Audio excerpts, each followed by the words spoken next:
I was pleasantly surprised when I was invited to give some closing remarks at the GW Global Forum. As Barbara's indicated, I spent most of my scholarly career studying international security and conflict issues and some of the more depressing aspects of international security. I spent the first half of my career studying nuclear weapons, but it got too depressing, so I shifted over to ethnic conflict. Yeah, that was a joke, and there aren't a whole lot of jokes in the international security field, so you do have to take advantage of them when they come around. But as a result, I don't get invited to give a lot of plenary remarks in gala settings such as this. Despite the fact that I've spent my academic career studying war and bombs and bullets, I'm optimistic. I'm optimistic about international security, and I'm optimistic about global affairs in general. And I want to start off just by giving you 5 reasons why I'm optimistic about the future. Let me start, number 1, with nuclear weapons. In 1973, when I started to study international affairs, the number 1 threat in international security was the Soviet-American nuclear arms race and the danger of global thermonuclear war. And that's why I studied nuclear weapons. I lost a lot of sleep in the 70s and 80s worrying about global thermonuclear war. I haven't had to worry about that for the better part of 20 years now. Global thermonuclear war is something we don't have to worry about. So we have that going for us. That's a good thing. Second, the Soviet Union went out of business. Aggressive, oppressive powers sometimes go out of business. We thought it would be around forever, but it wasn't. And because the Soviet Union went out of business, we've seen a transformation in Europe. If you go to a conference like this in Europe, you will hear people say that war between and among the great powers of Europe is unthinkable. No one would have said that in the 20th century, but everybody believes it today, and I think it's true. A third reason for being optimistic, ethnic conflict. It sounds a little incongruous, but hear me out. There are, on average, 20 to 25 major violent conflicts taking place in the world in any given year. And that's a lot, but put it in context. There are 192 member states of the United Nations. There are thousands of ethnic groups. They are not all fighting and killing each other. Most political conflicts are resolved peacefully. Conflict prevention can work. Conflict resolution can work. We need to learn how to do it better, but there's a lot to build on.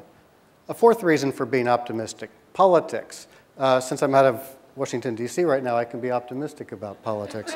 But from a global standpoint, the rise of democracy. In 1973, the number of authoritarian countries outnumbered the number of free democratic countries by almost 2 to 1. Today, the ratio is reversed. And it's not just because there's more countries in the world. The number of democracies is more than doubled. The number of authoritarian states has dropped by 1/3. Democracy has been on the rise over the past 40 years. You see it in Europe, of course, but also Latin America, which has transformed over the past several decades. And a fifth and final reason for being optimistic is because of the global economy. The global economy doubled between 1990 and 2007. Hundreds of millions of people were lifted out of extreme poverty, a poverty that most of us can't even imagine. Those are all tremendously positive developments that have taken place just over the past couple of decades. Are there still things to worry about? Well, of course. I mean, even in these 5 areas, nuclear weapons. I used to worry about thousands of nuclear weapons going off. Now I just worry about 1 going off. I worry about nuclear terrorism. The collapse of the Soviet Union with its thousands of nuclear weapons. We dodged the bullet there, but the collapse of Pakistan could actually be worse, so I worry about that. Ethnic conflict and violent conflict, 20 to 25 conflicts per year. Way too many, and it would be nice to be able to bring that number down.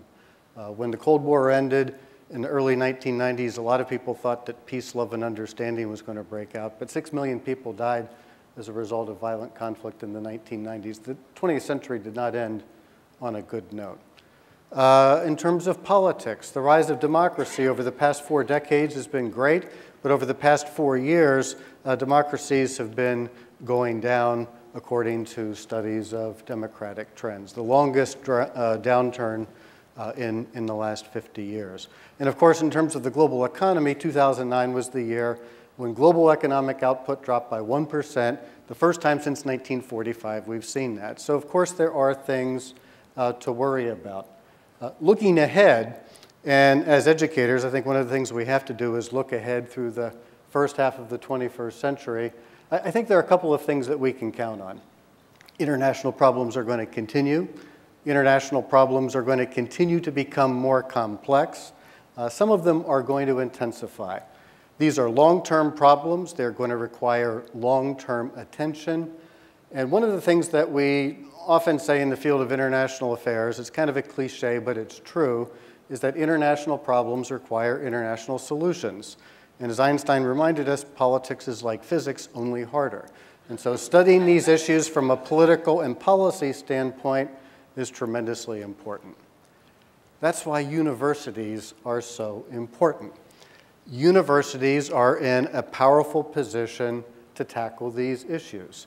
Universities can take a global perspective on things. Universities bring scholarly weight and analytical rigor to bear on real-world policy problems. Universities can take a long-term perspective because we don't have to worry about the crisis that's taking place day to day. We're not policymakers. We can look years and even decades ahead. Universities can make long-term commitments, years and decades, to study these kinds of issues, and universities are relatively nonpartisan. And all of that enhances the quality and the credibility and the durability of our work. It enhances our ability to understand problems, which of course is the starting point for developing solutions to these problems. So looking ahead, I think universities are going to be absolutely central to tackling the global challenges of the first half of the 21st century. I think they will be more important in the future than they've ever been.